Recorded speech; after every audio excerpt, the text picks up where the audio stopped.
Welcome to Biosecurity Bonanza. Just want to say this is from the Bioeconomy Science Institute, formerly Manaka Whenua, and I will be hosting a webinar today. And we're going to hear from Angela Brandt. Now, Angela is a plant ecologist. She's based in Dunedin and done everything from droughted mosses to garden bird surveys, but today she's going to tell us about Aotearoa New Zealand's weedy future. And so in some ways, it's anticipating what's coming in the future and how we could be better prepared for that. So really looking forward to Angela's presentation today. Just before I turn things over to Angela to talk, there's a few housekeeping pieces. First up is the webinars are really a great chance to interact a bit and ask questions.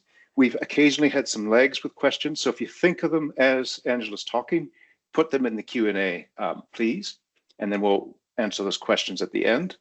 If there's a lot of really good questions, we'll follow up afterwards. The whole presentation will be recorded, and so you can look at it or share that afterwards as well. So they'll be transcribed and there'll be a chance to look at this post-webinar. Right, that's it from me. I'll hand it over to Angela and see you at question time. Thanks very much, Dwayne, and tēnā koutou. I'm very excited to talk to you a little bit about some very collaborative work that we've been doing to think about our weedy future. So we do expect that plant invasions will continue accelerating with global change. This is both because global change drivers like climate change and increasing international trade are going to be potentially promoting weed invasion, but also certain weeds will be exacerbating those global change drivers, such as the flammable weeds that we see increasing fire frequency across the landscape. So with these changes, we expect that invasion dynamics and also effective management of weeds is likely to be changing in the future. So collaborative partnerships where we can best link research, practice, and policy together and have them work synergistically should be producing better outcomes. And we set out to think about how we could plan research now that would best meet those management needs of the future. But this then leads to the question of what does the future look like?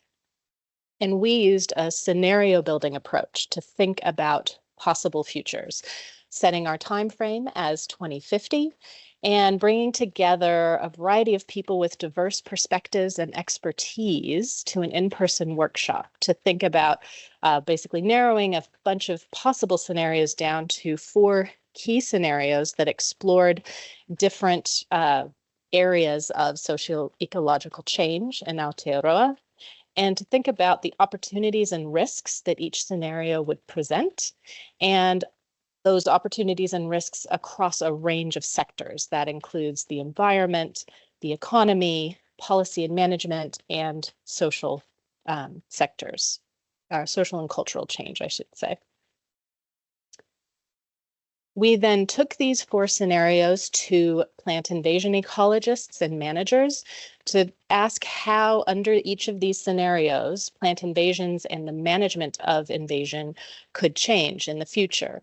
We explored the drivers and processes of invasion, which species would potentially become more invasible and, or invasive, and which ecosystems might be most vulnerable to invasion under these changes, and also how would management tools be affected in both their effectiveness and their acceptability to be used. And we brought the researchers together for an in-person workshop and engaged with a variety of practitioners through a series of online webinars. And as we explored how these scenarios would affect invasion in the future, we used this type of framework of the invasion process to tease out which parts of the process would be affected by different components of those scenarios. So at a national scale, we have things like policy and historical factors, economics that can influence what's happening on a landscape. And that drives then the mosaic of how land use and land management is done across that landscape, which can influence which non-native plant species are on the landscape and also their abundance and how they're arranged on that landscape. Then with having those non-native plants across the landscape, that can influence propagule pressure into a management unit. And those propagules could be seeds or they could be plant fragments. And if we then narrow down within the management unit, the species that would be arriving into that unit are coming through various modes of dispersal. That could be wind, water, birds, for example. Those species then have to pass through a couple more filters to be able to successfully establish. That includes abiotic conditions such as resource availability or microclimates, and also biotic conditions, including herbivory and competition with the other plants that are present in that unit. So only a subset of those species that are arriving from across the landscape into that management unit will successfully establish and grow and invade. So the first scenario we explored was what if in the future, Maori communities manage most of the land across Aotearoa and are well represented in decision-making for that land. And an opportunity we explored under this scenario was a greater emphasis of management on ecosystem services, cultural uses of the land and its species, and promoting native biodiversity and taonga species. But a key risk with this scenario is that any transition of land management can be challenging, where there are many processes involved, complications in that transition, and that can affect how management continuity happens and also ownership changes across the landscape. Also under this scenario, we would see a range of perspectives on which species are considered weeds and also how control techniques are considered and which are acceptable or under most use. And that kind of diversity of perspectives occurs both within Maori communities and across Maori and non-Maori communities. So altogether, this creates a complex land management mosaic, which could influence how regional and also national weed management programs are affected or are implemented, including programs such as the Wild and Conifer Control Program. So key research and management priority here is better developing and incorporating bicultural approaches into decision-making and exploring better consensus building across landscapes to best manage weeds, which do not, of course, obey boundaries, political boundaries. The second scenario that we explored was what if we replaced all exotic tree plantations that are used for production and also for amenity or riparian plantings with native trees, so that we would both for production and ecosystem services or biodiversity credits, for example, we would have native trees producing those benefits. And a key risk under this scenario would be major economic disruption, given the heavy reliance that Aotearoa New Zealand has on exotic pines for production. But a benefit would be a strong reduction in propagule pressure from non-native conifers into the landscape. What we'd also see under this scenario is an increase in forest connectivity, especially native forest connectivity across the landscape or across the country. And that could have a benefit for native species by increasing population sizes and promoting dispersal and gene flow. But it would also potentially promote that movement of invasive pest animals, pathogens, and weeds. So there could be both benefits and risks associated with that increased connectivity. So research and management priorities here include understanding what those net effects of increased landscape connectivity would be in different situations, but also trying to best develop resilient native plantings so to minimize the amount of weed control that is required or the use of different kinds of potentially controversial management or control techniques that might be needed to manage weeds under native trees. Our third scenario, I expect, is familiar to everyone on this call, but that would be what include successful predator-free 2050. So if we successfully suppress or eradicate rats, possums, and mustelids nationally, what would that mean for weed invasion? And there are some potential risks with this scenario. One is that a decrease of focus and funding for weed control could be occurring with the focus, such strong focus on pest mammals, and that could create a backlog of established weed populations that need to be managed. We also see quite a change in the ecological network where we've removed these predators from the ecological system, and that could change both seed predation and dispersal processes. This could influence native plant species, where seed predation might decrease on those species, and therefore they could increase in abundance, and also dispersal through increase of bird populations. Dispersal could be promoted for native plant species.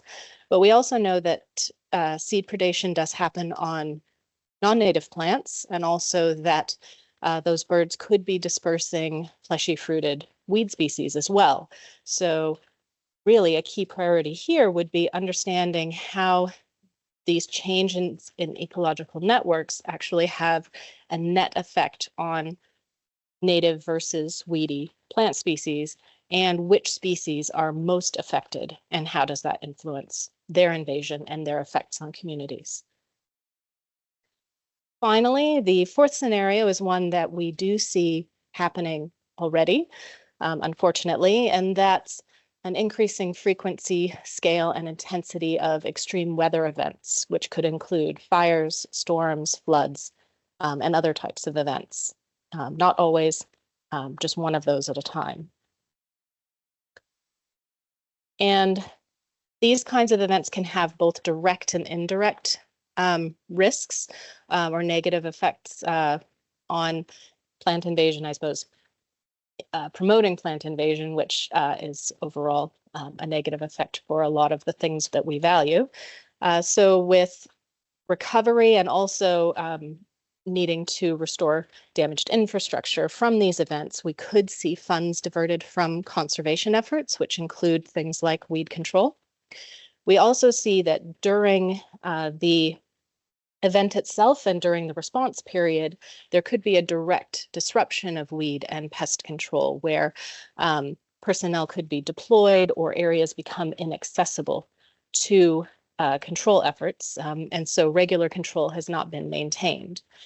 And these processes can actually potentially increase propagule pressure as certain populations of weeds stay or are allowed to grow or not being managed during that period. But also directly, we could see extreme weather events changing those abiotic conditions in these areas that are affected, where species that benefit from a disturbance could be enabled to invade areas they normally wouldn't have been or previously wouldn't have been. So some priorities we see with this scenario include building more flexibility and redundancy into our management tools to get through those uncertain periods and where we aren't able to directly implement control practices that we have been doing in the past or currently are. And also better understanding which species are favored by disturbance, particularly by quickly recurring disturbances, which is what we're seeing more often now as these kinds of events become much more frequent.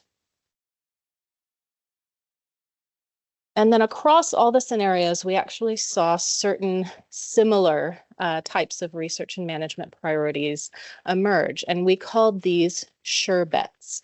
These were types of research and management development processes that would be valuable to invest in no matter what the future looks like.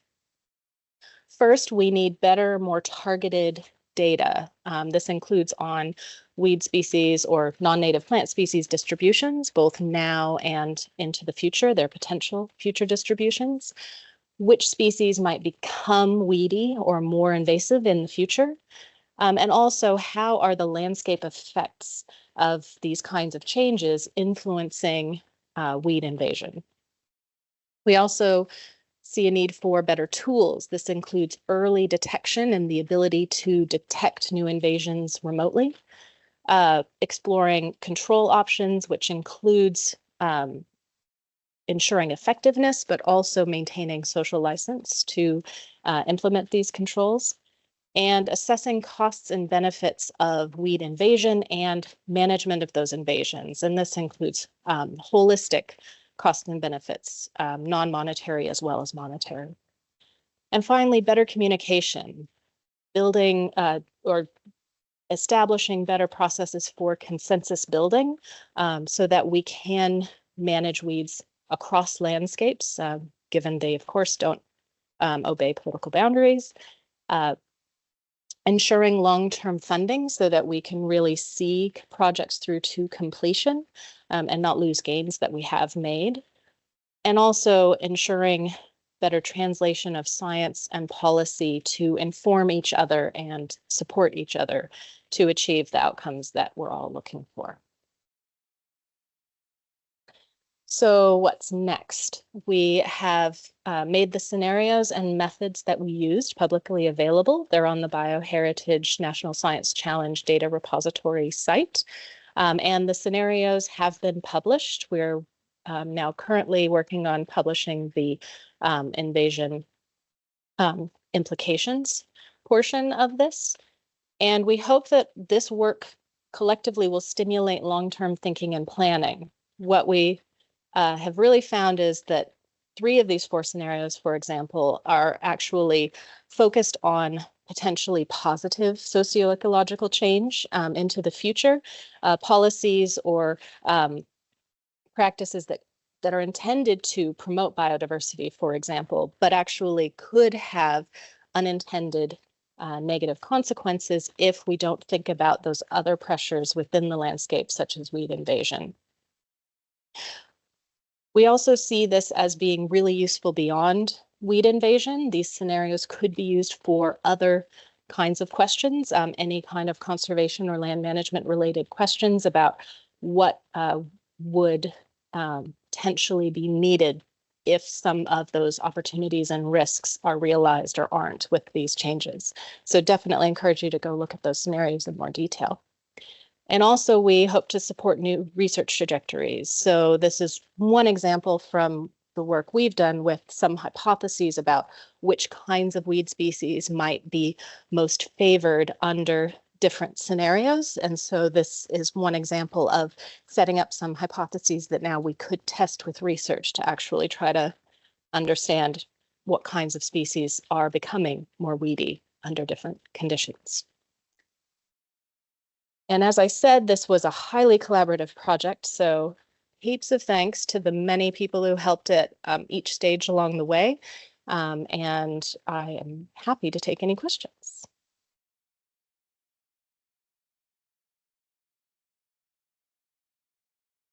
Kia ora, Angela, thank you so much. And plenty of time for questions, which is fabulous. So if you do have some, please pop them in the Q&A section. There may be a small lag, but we'll keep an eye on that. And we could kick one off to start with. Do you think there are fewer or more weeds in our future, Angela? I'm sorry to say, I do expect there to be more weeds. We know that we have nearly 2,000 naturalized plant species in Aotearoa already, and we know there are at least 1,000 others that can grow in the wild but have not yet been seen to reproduce or documented to reproduce.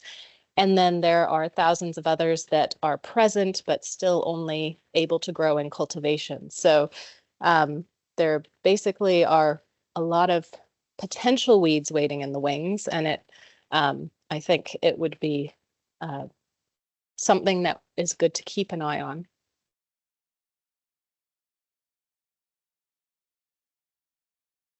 Fabulous. Now, might change tack a bit. So a couple of weeks or maybe a month ago, there was a conference, Ecology and Management of Plant Invasions, and quite a few international people. I mean, what sort of feedback did you get on the talk, or maybe perspectives about New Zealand's place, I guess, globally in how we manage weeds? And some of that is, like you say, maybe commenting on how people use science or research. Is that any different than anywhere else, or have we got some unique features in New Zealand that we've tried?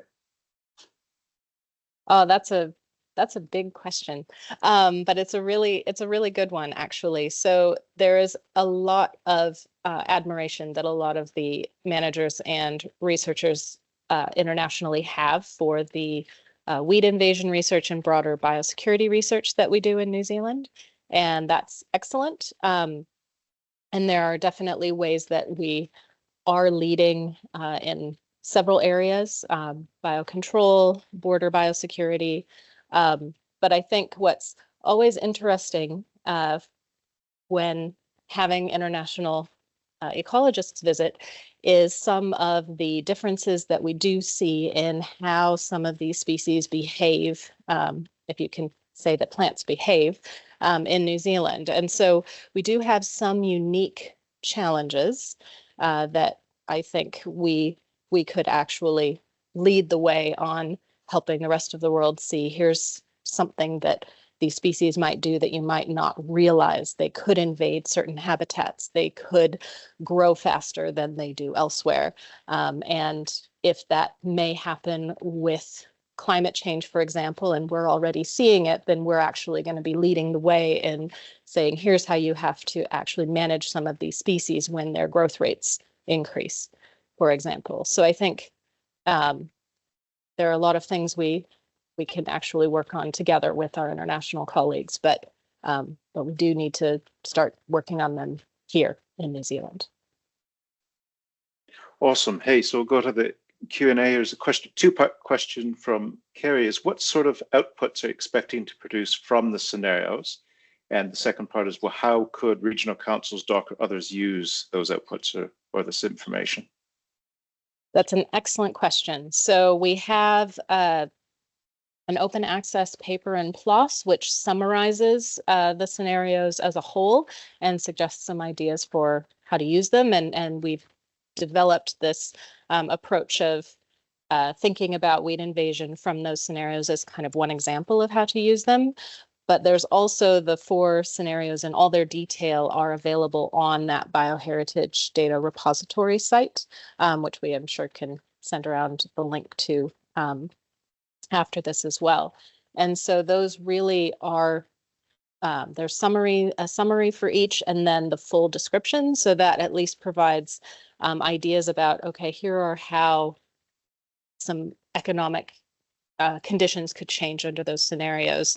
And so if you actually look at one scenario and say, okay, I have this problem, how would these bits of the economic changes might affect what I want to do in terms of management, then that's potentially one use. And so those are all available, and our methods for how we then took that to different practitioners, for example, to think about what would these scenarios mean for invasion in your and what you're doing in your management are all there. So those are some suggestions, but I think there's probably many more that we haven't thought of. So we'd love to hear if anyone has ideas for using these more broadly. Awesome. Hey, we'll change tack a little bit. So there's a question from Emily is, were the 4 scenarios explored chosen because they were most likely to come about in the future, or was there other sort of significance? So I guess why these 4 scenarios? And you could maybe comment, Angela, that there was more than 4 initially considered, hey? Yes. So this isn't a random sample for sure. There is definitely an element of the group of people that we got together to do the scenario building. We did need to choose some scenarios where the people involved felt they had background to be able to comment and develop those scenarios. But then we started with a list of suggestions. We had 10 suggested scenarios, sort of 3-line versions, and then the group voted on which 4 we would explore in more detail. So there was an element of they could happen. Some of them are a little more stretched than others, as you might be able to guess from looking at those scenarios, but they did need to be within some realm of, you know, what might that look like, or could they happen by 2050, for example. That might be the biggest stretch, is would they happen that soon, for some of them, right? But yes, those 10 scenarios are included in the paper and on the bioheritage data repository. Awesome. So I might circle back a little bit to the first question, not to put you on the hot seat, Andrew. So in a couple of weeks, just thinking, how does this translate to practice, right? Have to go up to Nelson, talk about top of the South Island, and there's a group, mostly public practitioners. They really want to know, what can we do now to prepare ourselves for all the stuff that's coming with weeds, pests, climate change, and so forth. So what sort of advice would you give them on the back of this work? And you mentioned data, tools, communication. So, you know, what sort of things would you'd say, yeah, these are the things you could do now to prepare, given there's all this uncertainty, but we know there's things coming, right? Yes, definitely. So I think, especially if you think about, the sure bets are a good place to start if you're not sure what does the future look like in your area, and also in terms of diving into a lot of detail.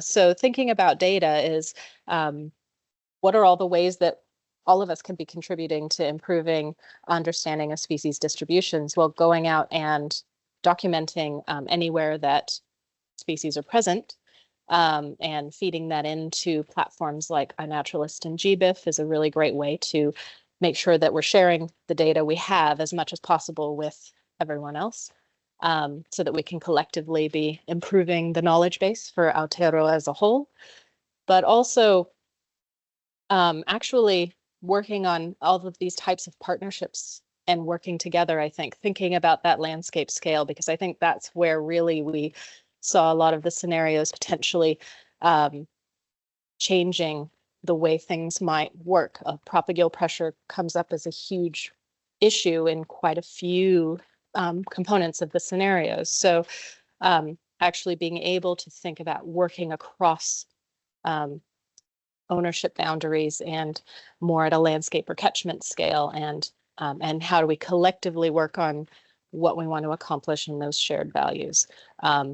And then that helps then understand where are some of those challenges arising, such as differing opinions on different kinds of control options, or how the major problem weeds are decided. So I think those would be my couple of thoughts. Right. Awesome. Awesome. Hey, one last question. A goodie too. So this is, are we responding fast enough or adapting smartly enough to prevent further ecological loss? That is a tough one. And I think I'm not sure that we are. I think there's some amazing work happening in quite a large part of Aotearoa, and a lot of really passionate people and really hardworking people, and doing a lot of excellent work and trying to do the best we can. But we do have quite a few challenges ahead, and thinking about how to maximize what we can accomplish, and knowing what we're doing is having the greatest effect is probably an ongoing challenge. So I don't know that we know as well as we could know if we're doing enough, or what we're doing is actually the best we could be doing. And I guess part of my I feel comfortable mentioning that opinion is built a bit on some of the work done by the Parliamentary Commissioner for the Environment in terms of environmental reporting, and the investigation that the Commissioner did into weed invasion and weeds that threaten natural native ecosystems. So I think that's what I would say there. Excellent. Hey, any final parting thoughts before we wrap up? Be really great to hear from anyone who has questions or has ideas about how to use the scenarios or do more either in weed invasion or otherwise. So definitely get in touch if you have questions, and hopefully this work can be useful for jumping into what's next and getting some research done that will really have an impact. Awesome. Thank you very much, Angela. Also to Adrian in the background, keeping all the tech running smoothly, and for everyone online participating today. Thank you so much. Just a reminder, the copy of the webinar and the Q&A is available after this, as are the rest of the presentations this week. So on behalf of the team, thank you very much. Ka kite.